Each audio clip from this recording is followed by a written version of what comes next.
তা আমার থেকে আর কে বেশি জানে? যারা মৃত্যুবরণ করেছে তাদের আত্মার মাগফিরাত কামনা করছি। পরিবারের সদস্যদের প্রতি গভীর সমবেদনা জানাচ্ছি। আমি প্রতিটি হত্যাকাণ্ডের নিন্দা জানাই।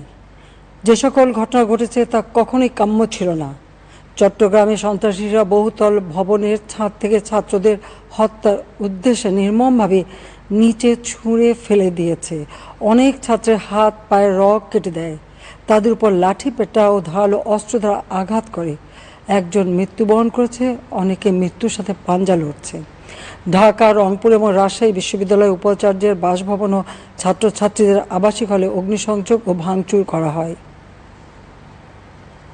সাধারণ পথচারী, দোকানিদের আক্রমণ, এমনকি রোগীবাহী অ্যাম্বুলেন্স চলাচলে বাধা প্রদান করা হয়। মেয়েদের হলে ছাত্রীদের উপর আক্রমণ করা হয়েছে এবং লাঞ্ছিত করা হচ্ছে। আবাসিক হলে প্রবোজদের হুমকি দেওয়া হয় এবং আক্রমণ করা হয়েছে।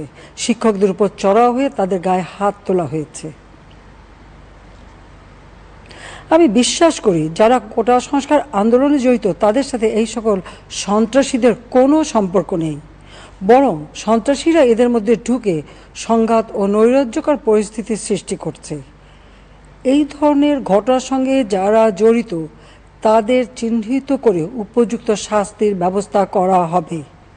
যারা হত্যাকাণ্ডের শিকার হয়েছে তাদের পরিবারের জন্য জীবন জীবিকা নির্বাহের ক্ষেত্রে যে সহযোগিতা দরকার তা আমি করব। আমি দ্ব্যর্থহীনভাবে ঘোষণা করছি, যারা হত্যাকাণ্ড, লুটপাট ও সন্ত্রাসী কর্মকাণ্ড চালিয়েছে, এরা যেই হোক না কেন, তারা যেন উপযুক্ত শাস্তি পায় সে ব্যবস্থা নেওয়া হবে।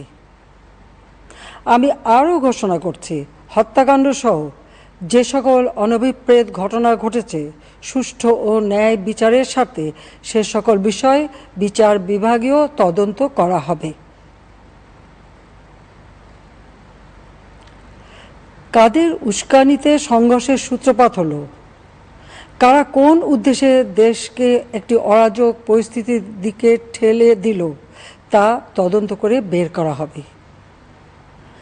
আমি আন্দোলনরত কোমলমতি ছাত্রছাত্রীদের নিরাপত্তা নিয়ে অত্যন্ত উদ্বিগ্ন। এই সন্ত্রাসীরা যে কোনো সময় সংঘাতের পরিবেশ তৈরি করে তাদের ক্ষতি সাধন করতে পারে।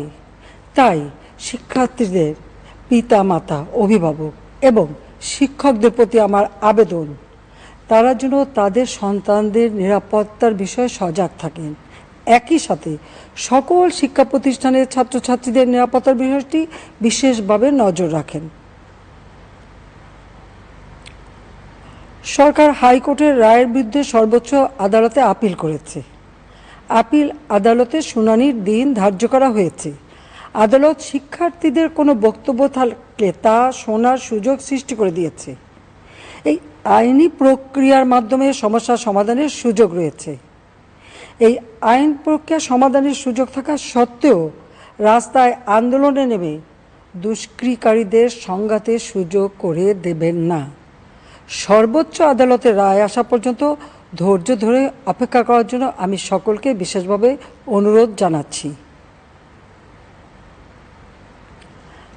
আমার বিশ্বাস আমাদের ছাত্র সমাজ উচ্চ আদালত থেকে ন্যায় বিচারই পাবে, তাদের হতাশ হতে হবে না ইনশাল্লাহ। মুক্তিযুদ্ধের চেতনায় আমাদের প্রিয় মাতৃভূমিকে সকলের সহযোগিতায় স্মার্ট বাংলাদেশ হিসেবে গড়ে তুলব।